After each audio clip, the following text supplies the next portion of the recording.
મુખ્યમંત્રી ભૂપેન્દ્ર પટેલે સ્વાગત કાર્યક્રમમાં ખેડૂતોના પ્રશ્નોના ઝડપી નિરાકરણ માટે દિશાનિર્દેશો આપ્યા.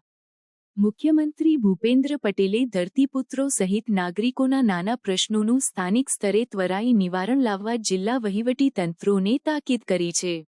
મુખ્યમંત્રીએ સ્વાગતમાં ખેડૂતો દ્વારા કરવામાં આવતા લાંબા સમયથી બાકી પ્રશ્નોનું નિવારણ ત્વરિત અને નિશ્ચિત સમયમર્યાદામાં લાવી દેવાના સ્પષ્ટ દિશા નિર્દેશો સંબંધિત અધિકારીઓને આપ્યા હતા.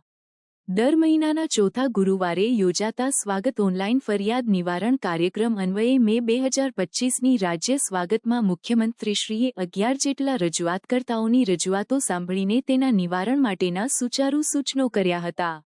મુખ્યમંત્રીશ્રી સમક્ષ સ્વાગતમાં મુખ્યત્વે મહેસૂલ વિભાગમાં જમીન માપણી, સંપાદન મુક્તિ અને મકાન બાંધકામની સ્ટેમ્પ ડ્યુટીને લગતા તેમજ સિંચાઈ વિભાગમાં પ્રોટેક્શન વોલ સહિતના પ્રશ્નોની રજૂઆત મળી હતી.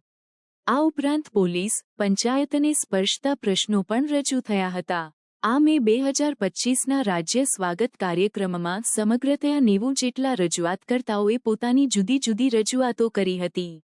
તેનું જનસંપર્ક કક્ષના અધિકારીઓ દ્વારા નિરાકરણ કરવા માટે સંબંધિતોને સૂચનાઓ આપવામાં આવી હતી.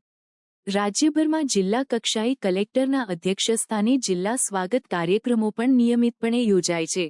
તેમાં મે 2025ના સ્વાગતમાં વિવિધ નાગરિકોની કુલ 1103 જેટલી રજૂઆતો રૂબરૂ સાંભળીને તેના નિરાકરણ માટે યોગ્ય સૂચનાઓ આપવામાં આવી હતી.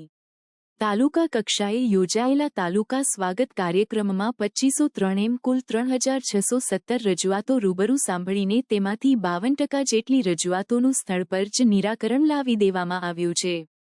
આ રાજ્ય સ્વાગત કાર્યક્રમમાં મુખ્યમંત્રીના અધિક મુખ્ય સચિવ શ્રી એમ કે દાસ, અધિક અગ્ર સચિવ શ્રીમતી અવંતિકા સિંઘ, સચિવ ડોક્ટર વિક્રાંત પાંડે, ખાસ ફરજ પરના અધિકારી ધીરજ પારેખ તથા શ્રી રાકેશ વ્યાસ તેમજ સંબંધિત વિભાગોના વરિષ્ઠ સચિવો અને અધિકારીઓ પણ જોડાયા હતા.